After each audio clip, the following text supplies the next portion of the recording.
pessoal, a gente quer dar boa noite para vocês. É muito legal ter vocês aqui com a gente, acompanhando a nossa live. Hoje a gente tem um convidado muito especial, o professor Aquiles Mosca. Boa noite. Nós estamos lançando o curso de Finanças Comportamentais. O professor Aquiles é o professor desse curso, tem uma experiência muito grande no mercado financeiro e lida diretamente com esse assunto, né, professor Aquiles? É isso aí, boa noite a todos. Boa noite, um prazer tê-lo aqui conosco, né? E nós vamos aproveitar essa live para conversar um pouquinho sobre o curso, em vários aspectos. A gente vai falar como funciona o curso, a gente vai falar da lógica das coisas, mas vamos bater um papo sobre finanças comportamentais também, né? Vamos lá. Que é um assunto muito interessante, né? Que tem mudado a maneira dos investidores de perceber os melhores investimentos a serem feitos, né? Foge um pouquinho, né? Não diria que invalida, mas complementa toda a teoria econômica que a gente já conhece, as finanças neoclássicas. E é fundamental que você como investidor, você como consultor de investimentos, você como gerente de relacionamento, como estrategista, entenda muito bem esses conceitos para entender quais são as melhores oportunidades de mercado e entender também quando o mercado está indo num caminho que não parece sustentável, né, professor? É isso mesmo, Felipe. Muito bem. Eu queria começar aqui com um tema, né? Nós vamos falar de alguns temas mais técnicos no começo, vamos falar de muita coisa que tem dentro do curso, vamos trazer para a nossa realidade do mercado financeiro. No curso a gente já faz isso também, né? A gente vai aproveitar para dar uma palhinha aqui com vocês, trocando ideias. Fiquem à vontade para participar, vai lá nos comentários, quiser mandar pergunta, manda. Pode ser pergunta mais técnica, de finanças comportamentais, né? Coisas que vocês queiram saber ou queiram compartilhar com a gente. Pode ser sobre o curso também, a gente vai conversando aí ao longo da sessão, né? Mas um ponto que eu acho muito interessante que você aborda, Aquiles, lá no curso, são os vieses, né, que fazem com que os investidores muitas vezes tomem decisões influenciados pelo seu background, mas de um modo negativo, né? Fazem com que eles tomem decisões que depois se mostram um pouco racionais, né, quando a gente olha em retrospectiva. E um deles, né, professor, cita com bastante profundidade, é o viés de representatividade, né? Então, como que esse viés influencia a tomada de decisão dos investidores? E como a gente está vendo isso hoje no mercado, né? Então a gente via o Ibovespa lá negociado a 60 mil pontos e o mercado com bastante receio de investir em ações e tal. A Ibovespa vai subindo, bate 100 mil pontos, mercado mais entusiasta. E a gente percebe que quanto mais o Ibovespa sobe, mais o pessoal fica entusiasmado com o índice de ações. Isso não é algo só do mercado brasileiro, isso é geral, né? Então, queria que você falasse um pouquinho sobre isso, do ponto de vista desse viés. Eu acho que esse é um dos principais vieses, né? A representatividade que você está mencionando, né? Nada mais é do que a influência da informação recentemente recebida, né? Daquilo que a gente viu no passado recente ou daquilo que a gente está vendo no presente, né? No momento atual, né? E, como você falou, a maioria dos vieses comportamentais prejudica a boa gestão de investimentos, prejudica a boa gestão financeira, a conquista de liberdade financeira, né? Acho que tem aquela frase que diz que quando Deus criou o mercado financeiro, ele usou todo o sadismo dele, né? Porque todo aquele instinto natural que nós temos, né, a grande maioria, mais de 90%, é prejudicial. E a representatividade é uma delas, né? Então a gente tem aquela tendência natural a querer investir naquilo que, entre aspas, está rendendo bem, aquilo que está indo bem, aquilo que está na página dos jornais, que a gente está ouvindo no rádio, que a gente está vendo na internet. No mês passado a bolsa subiu tantos %. Puxa, quem não quer estar naquele ativo que acabou de ter, né, que na cabeça das pessoas está vivendo uma valorização? As pessoas querem estar posicionadas, né? Ao se deixar levar pela representatividade, num momento de alta, por exemplo, como a gente está vivendo atualmente, da Bolsa já há alguns meses, isso faz com que os investidores acabem comprando esse ativo caro. Em vez de você comprar barato para ter uma valorização, você vai acabar adquirindo o ativo depois que ele já subiu. Pode ser que vá subir mais? Pode. Né? Para a gente saber se vai ou não, precisa fazer uma boa análise fundamentalista, entender os fundamentos da economia, das empresas, os fundamentos dos setores, né? Então não significa que porque subiu não vai subir mais. Mas será que vai continuar subindo?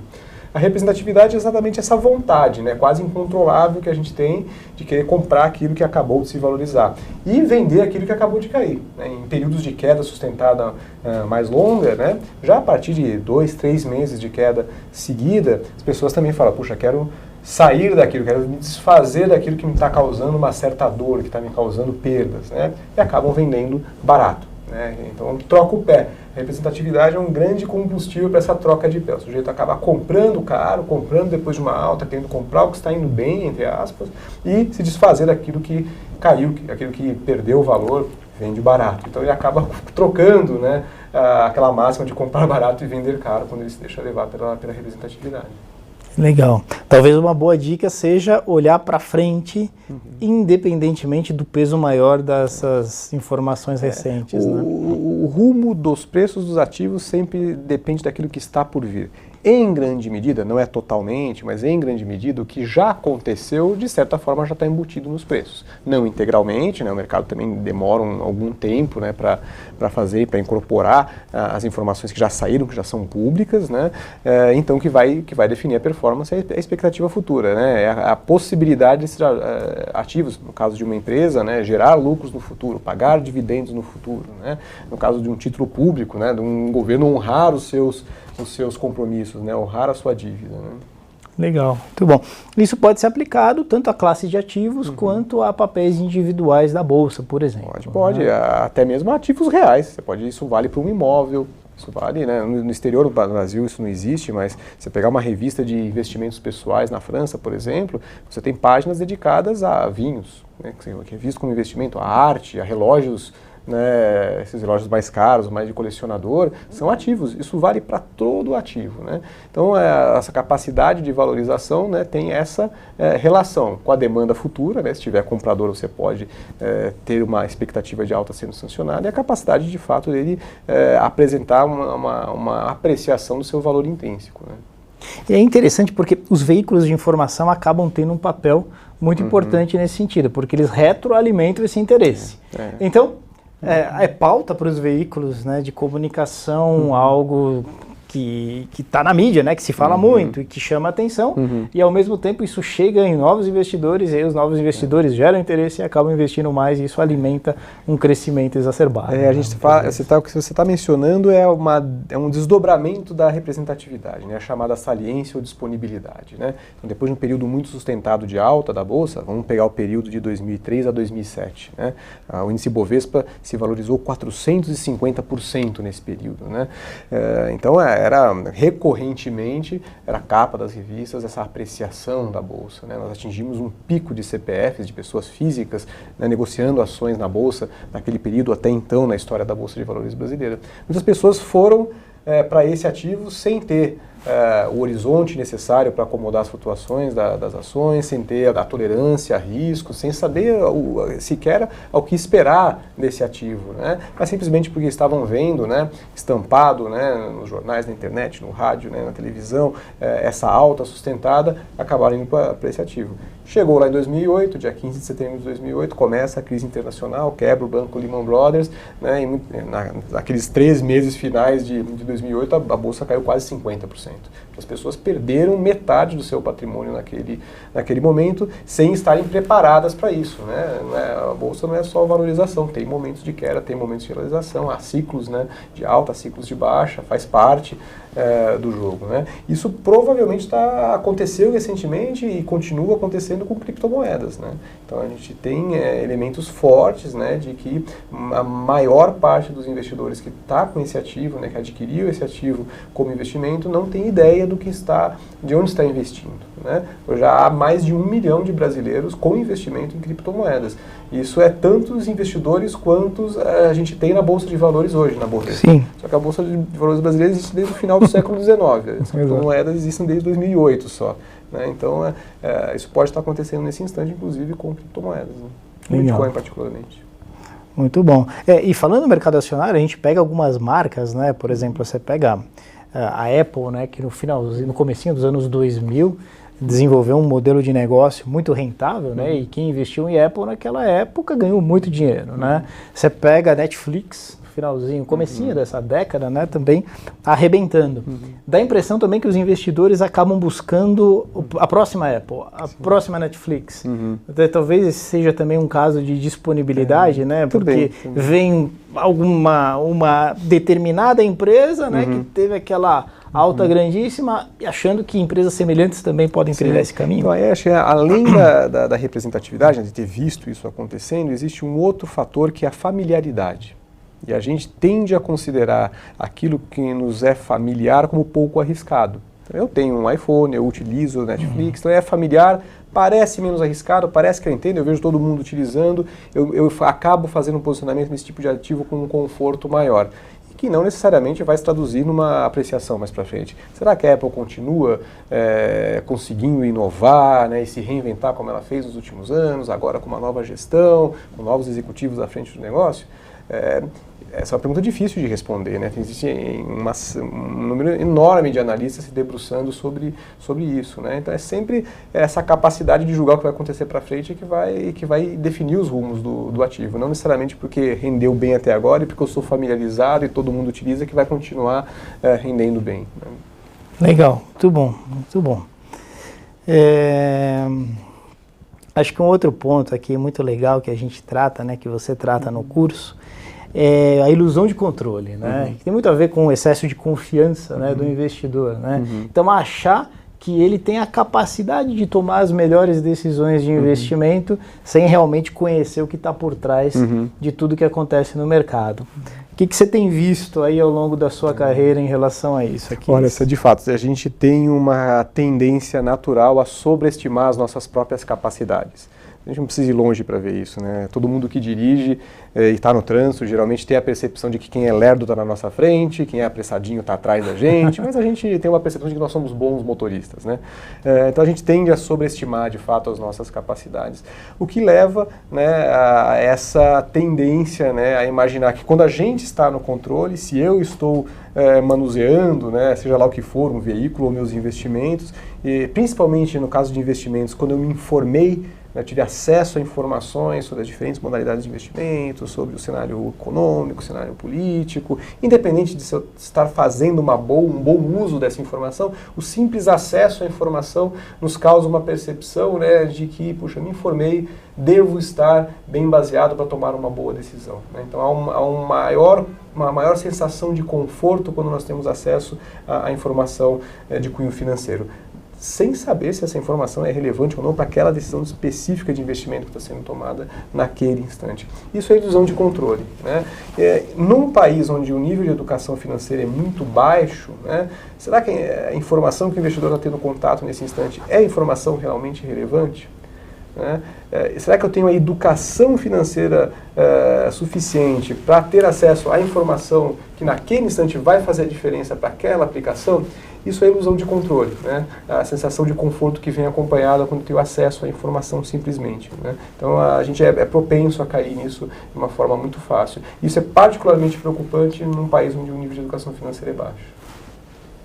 E aí vem a pergunta, né? Acho que muita gente que vai se interessar e tem se interessado pelo curso, tem mandado e-mail aqui pra gente, né? E está acompanhando a gente, trabalha no mercado financeiro, né? Seja assessorando clientes, dando consultoria sobre investimentos, enfim.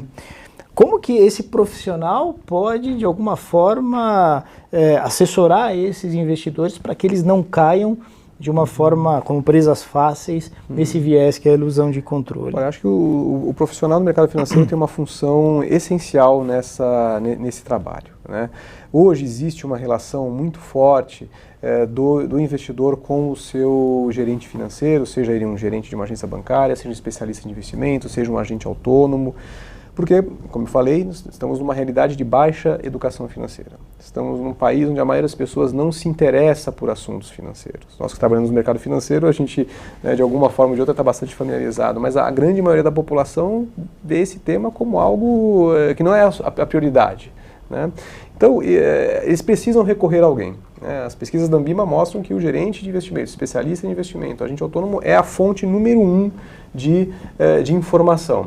Então, mas há também uma relação de dependência.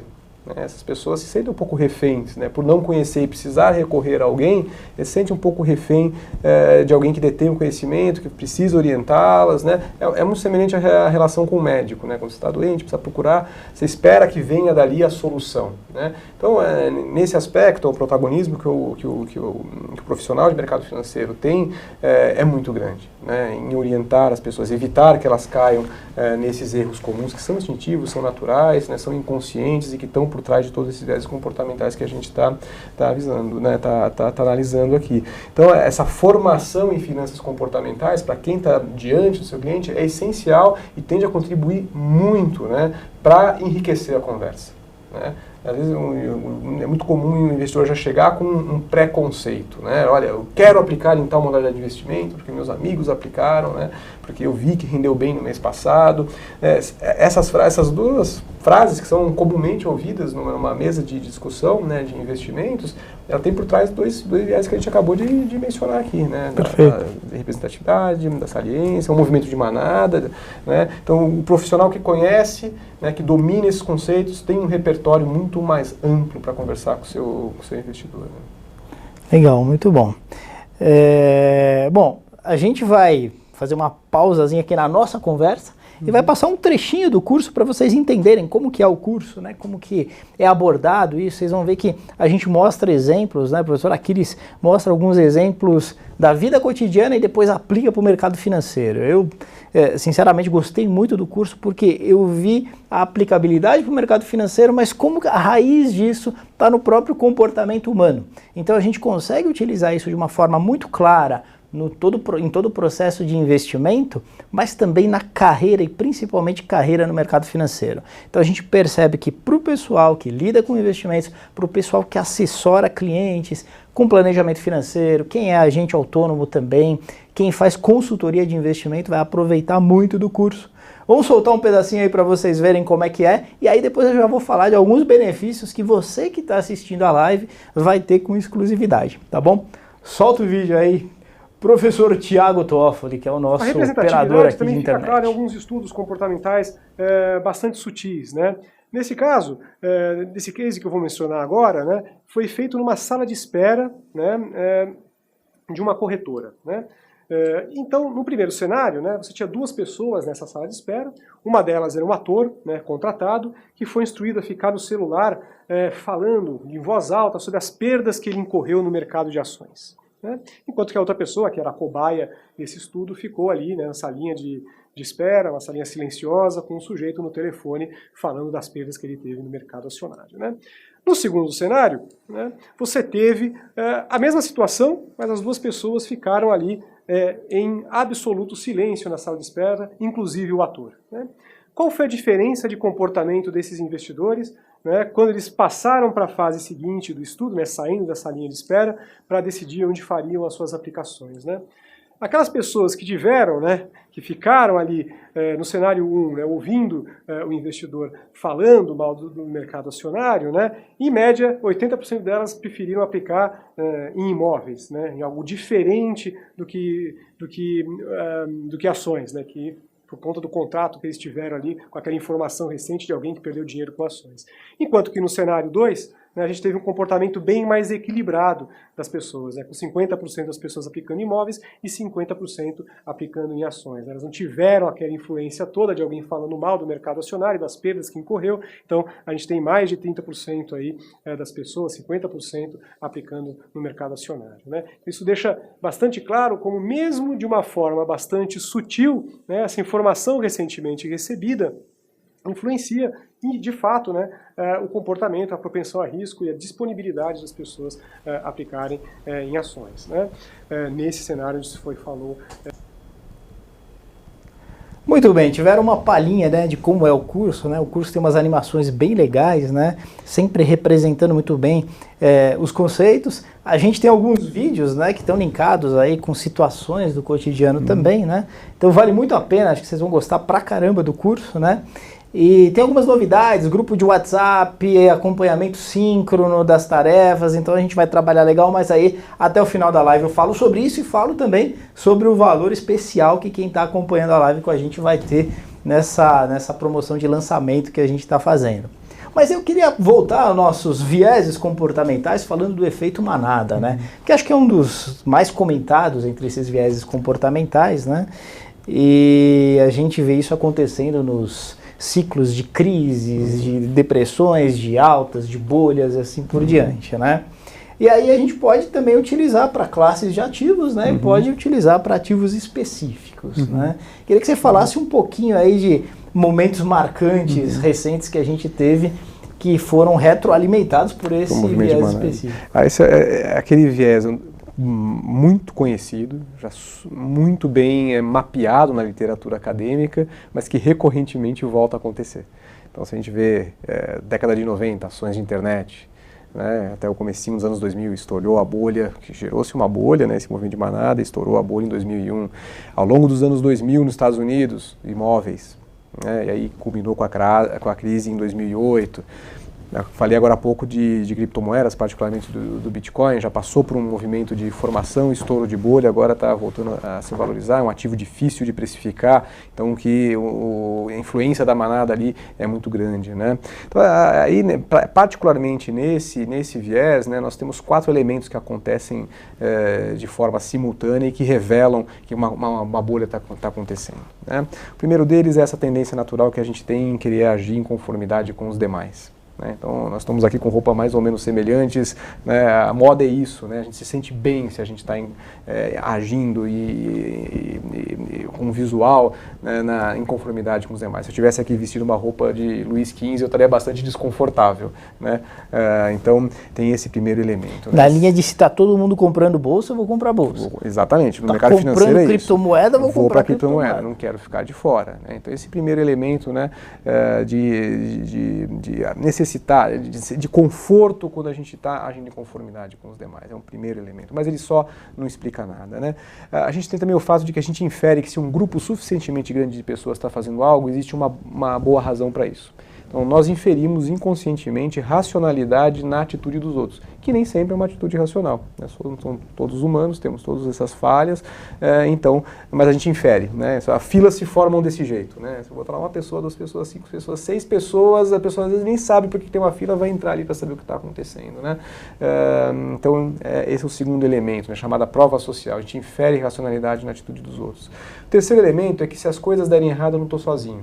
Então, o grupo dá acolhimento em momentos de crise, né? Então, esse é um terceiro elemento importante que acontece no movimento de manada. Eu me ferro, mas eu me ferro com todo mundo. Eu tenho uma desculpa que todo mundo se ferrou também, não dava para adivinhar. É menos desconfortável, é menos constrangedor, né? Então tem esse ponto. E o terceiro ponto é que as pessoas, do ponto de vista dos receios financeiros, mais intenso do que o medo de perder é o medo de ficar para trás. Então, se está todo mundo indo, eu não quero ficar para trás, né? Então eu vou também, né? Esses 4 elementos juntos acontecem sempre quando a gente tem um movimento de manada e geralmente são os principais combustíveis para a formação de uma bolha, né? Então, para a gente ver como é importante, né, conhecer os elementos, né, de finanças comportamentais para identificar movimentos que, se de fato se configuram, né, e acabam gerando uma bolha, mais cedo ou mais tarde as bolhas estouram, como foram todas essas que eu mencionei e muitas outras que já aconteceram na história financeira.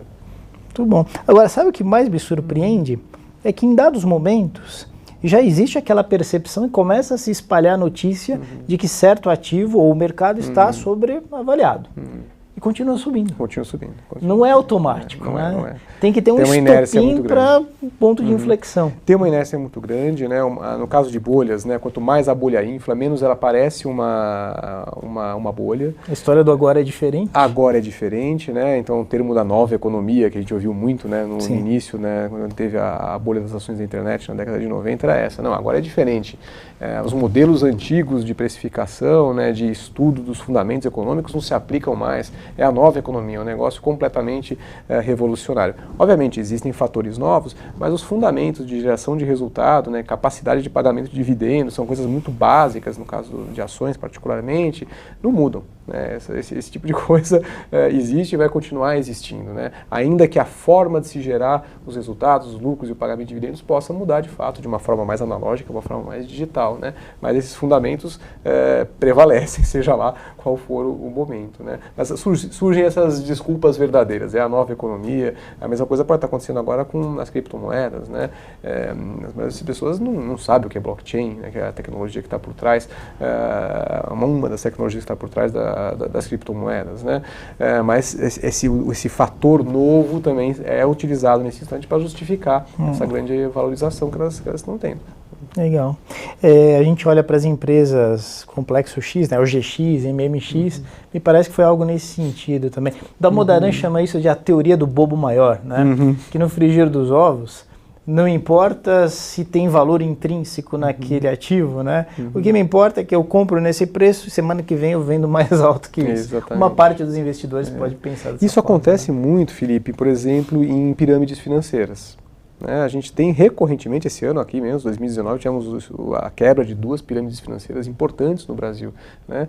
E é interessante quando você vai conversar com vítimas de pirâmides financeiras, o próprio Bernard Madoff, né, em 2008, né, que ele quebrou entre 2008 e 2009, era uma pirâmide financeira. E quando você conversa com os investidores que participaram desses tipos de esquema e que perderam dinheiro com esse tipo de esquema, né, são fraudes, eles percebem que há algo errado. Né, eles percebem, eu estou sendo chamado o tempo inteiro a contribuir, né, e em algum momento eu percebo que o meu recurso de investimento está indo para remunerar outros investidores, mas as pessoas têm a percepção errada, é uma ilusão de controle, de que elas vão sair antes que quebre. Isso nunca acontece, o esquema acaba quebrando antes que elas consigam sair. A mesma coisa acontece em movimentos de bolha. Às vezes quando começa a ficar claro que, puxa, assim, essas empresas, por exemplo, você deu o exemplo agora há pouco do Grupo X, né, que eles não iam gerar os resultados que haviam sido prometidos, né? Muitas das empresas eram pré-operacionais, elas nem existiam ainda, né, gerando resultados, né, gerando receita, pagando dividendo, nem estava acontecendo ainda. Quando fica claro que isso não vai acontecer, algumas pessoas ainda permanecem no investimento. Tem uma inércia muito forte, com a crença de que eu não vou conseguir sair antes que a coisa desmorone. Né? Talvez juntando com a aversão à perda, né? E aí quer realizar a perda, os vieses vão se entrelaçando. Vai se entrelaçando, né? Essas coisas, esses fatores comportamentais, eles atuam de forma simultânea, né? Nunca isoladamente, né? Ou seja, geralmente durante um movimento de manada você tem a representatividade acontecendo, você tem a saliência acontecendo, você tem a ancoragem acontecendo de uma forma muito acentuada, então eles se entrelaçam, como você bem disse. Legal, muito bom.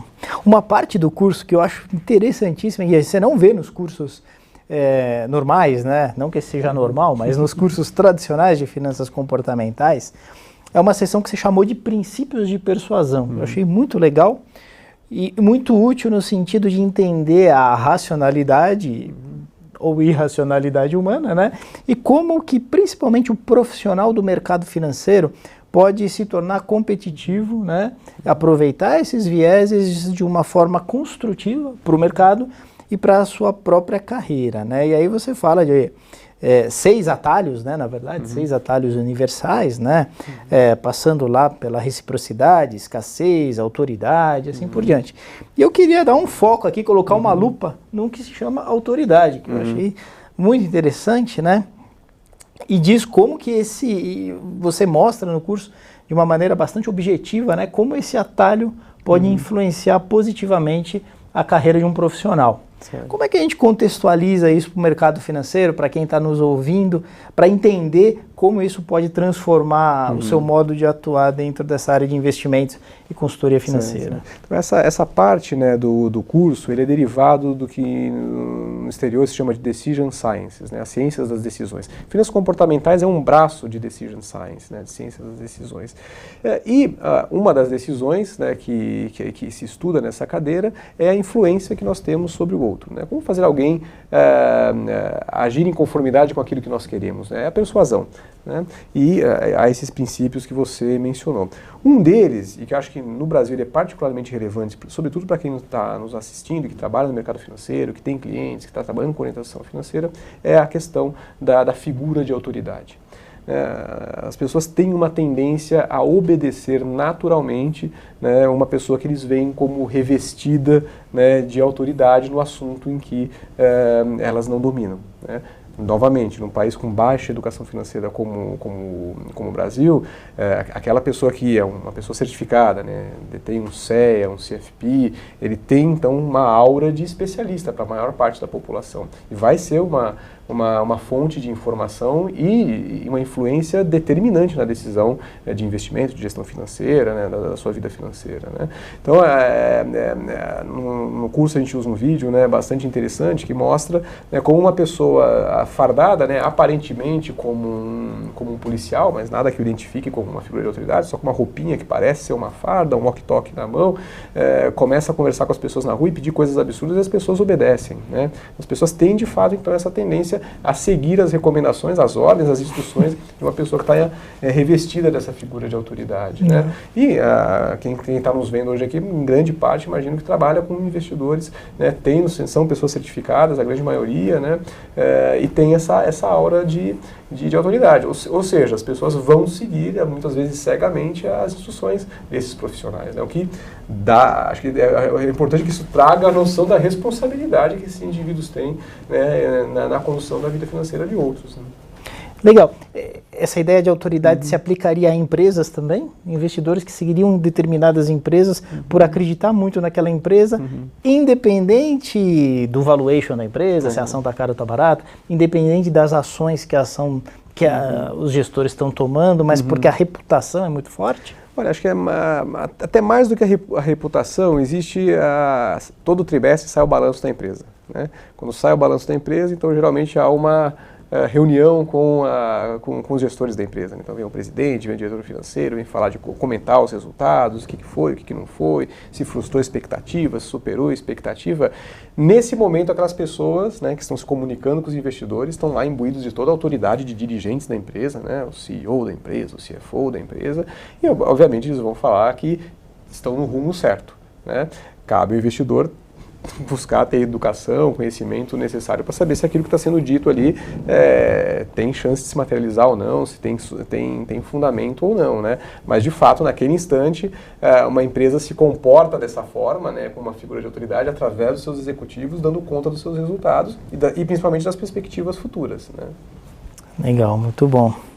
Eu acho interessante nesses calls de apresentação de resultados, quando você vê empresas que estão indo muito bem, o semblante dos executivos que estão lá apresentando os resultados é um. Quando a empresa não está indo bem, está com uma situação complicada, o próprio ambiente parece mais pesado. Né? Exatamente. São seres humanos, né? Exatamente. Acho que nada melhor do que analisar os números nessa hora. Né? A gente gosta de uma história bem contada. Então, aparece um líder empresarial, geralmente são pessoas que são bem persuasivas, né? Tem uma boa, são eloquentes na sua fala. Né? A gente tende a cair, né, às vezes nessas histórias. Mas os números estão revelando, estão dando fundamento para os resultados da empresa. Né? É uma empresa que está pagando dividendos. Né? A ação vem se apreciando porque, de fato, o que foi prometido no passado vem sendo cumprido. Né? Nada melhor do que os números. Não necessariamente a empresa tem que pagar dividendos para ser uma empresa boa. A Microsoft ficou 10 anos sem pagar dividendos, porque ela usava todo o lucro para reinvestir nela mesma.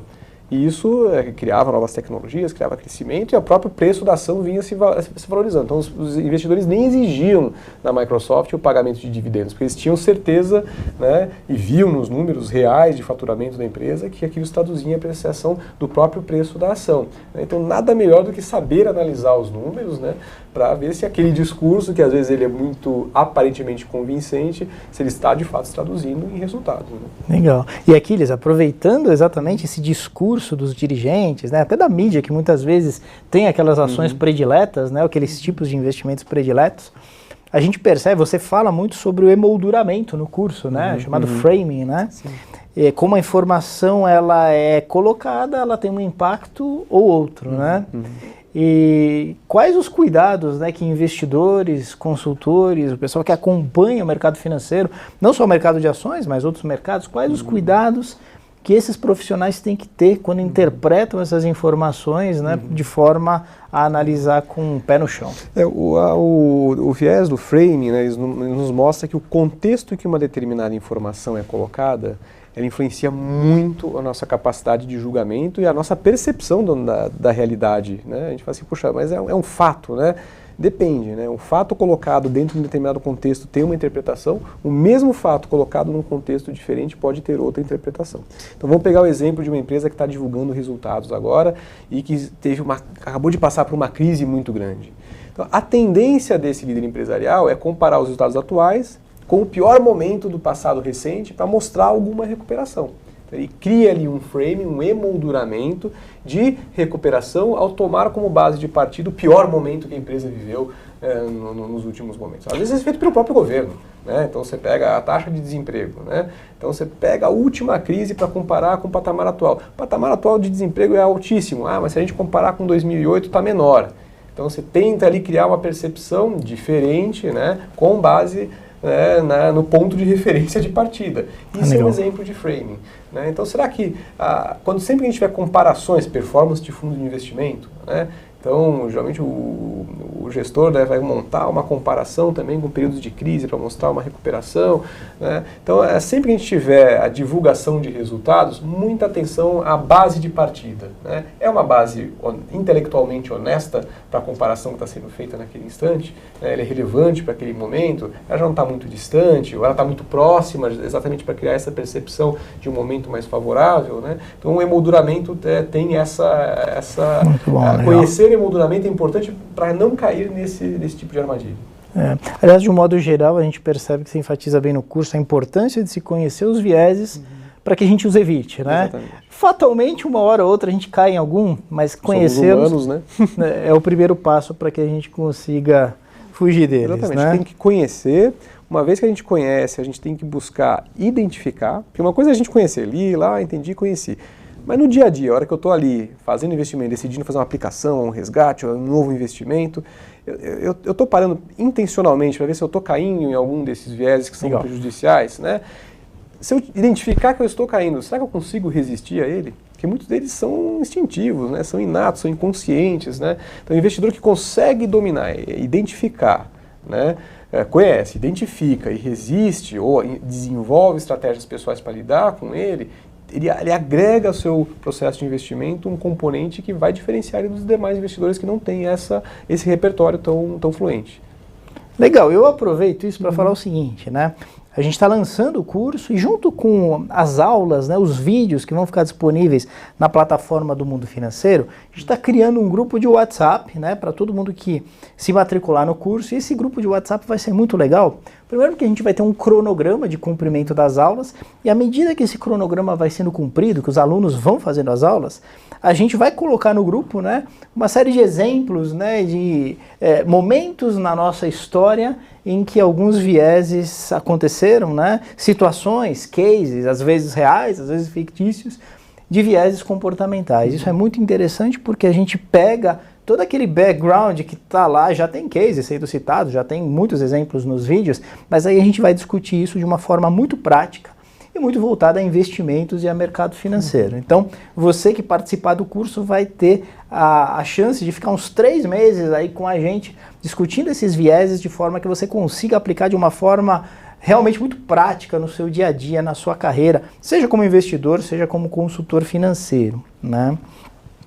Como eu falei, hoje a gente está com uma baita de um incentivo para você participar do curso, tá? Então eu não vou falar o valor, né? Mas vocês sabem o preço de tabela que estava lá no site. Lá no site já tem um desconto de lançamento, mas para quem está aqui com a gente na live vai ter um desconto maior. Eu peço para você que tem interesse em fazer o curso, que você entre em contato via inbox aqui no Facebook mesmo, né? Entre em contato aí com o perfil do Mundo Financeiro, com a página do Mundo Financeiro, e aí a gente vai te dar todas as orientações. Você vai ver o seguinte, com uma oportunidade como essa, nunca mais na vida.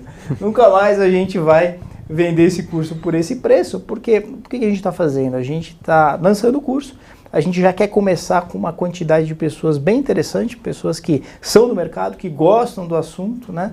Para que a gente consiga construir uma massa crítica legal e de discussão no grupo também, né? Muito bem, agora isso aqui é válido só até amanhã. Então aproveita, como eu disse, nunca mais vai ter uma chance desse tipo, tá certo? E a turma 1 em geral, ela vai ter as matrículas até o dia 9 de outubro. Então se você quiser fazer o curso, você pode se matricular até o dia 9 de outubro. Mas já que você está na live, aproveita essa chance que a gente está dando aí, que vale muito a pena nos valores que a gente está colocando, né? Deixa eu ver aqui. Em termos de conteúdo, o que o curso irá oferecer de diferente do livro do Aquiles? Só o Aquiles para responder isso. Olha, o livro é de 2008. Estamos em 2019, né? Então a gente tem, além do que o conteúdo que já estava no livro, foi o primeiro livro de finanças comportamentais em português, né? Naquela época a gente tinha mais ou menos 50 vieses já bem identificados, né, no meio acadêmico. Então o curso, além daqueles 50 vieses que já eram bem identificados em 2008, ele tem 11 anos a mais ali de pesquisa, né, de estudos aplicados, que a gente buscou trazer para o curso para enriquecer e atualizar aquele conteúdo que já está um pouco antigo ali. Legal, muito bem. Então, tem muita coisa nova. Muita coisa nova. Né? Legal, muito bem. E eu acho que é isso. Tem alguma outra pergunta aqui? Deixa eu ver se chegou alguma coisa, algum comentário aqui pra gente. Muito bem. Aquiles, eu quero agradecer pela sua disponibilidade em estar aqui com a gente, né? Eu acho que, aliás, tenho certeza que vai ser um projeto muito legal. Acho que é uma grande colaboração aí com o mercado financeiro, com o aprendizado, né, nesse ramo de investimentos, de finanças comportamentais. Estamos à disposição, seja via o perfil aqui no Facebook, a página no Facebook, seja por e-mail também, fiquem à vontade aí para interagir com a gente. Lembrando que quando você faz as aulas lá no Mundo Financeiro, na nossa plataforma, tem lá um local para você tirar dúvidas e vai ter o grupo de WhatsApp também no qual a gente vai interagir de forma bastante intensa. Beleza? Aquiles, palavras finais? Olha, queria dizer o seguinte, ainda existe muito preconceito com finanças comportamentais no meio econômico e financeiro, né? Aquele economista mais tradicional, ele tende a ficar preso ali na teoria clássica, né? Se apegando ao tema da racionalidade, então tende a deixar um pouco de lado esse tema. Existe o outro espectro das pessoas que mergulham em finanças comportamentais e acham que descobriram o santo graal para ganhar dinheiro. Não é nenhum nem outro. O objetivo básico de finanças comportamentais é mostrar que nós humanos somos muito vulneráveis a essas tendências comportamentais. Trazer humildade intelectual, né, buscar se conhecer melhor para que nem para um lado nem para o outro a gente tenha um investidor ali bem municiado, bem munido para conseguir lidar com esses aspectos comportamentais. Esse investidor consegue se diferenciar com relação aos demais, seja no manuseio dos seus investimentos, seja orientando os demais. Legal, muito bom. Quero agradecer a presença de vocês, pessoal, fica com a gente tem diversos outros cursos sendo lançados aí nas próximas semanas, a gente vai noticiar bastante nas mídias sociais, na nossa página também. Obrigado aí pela presença e vamos que vamos.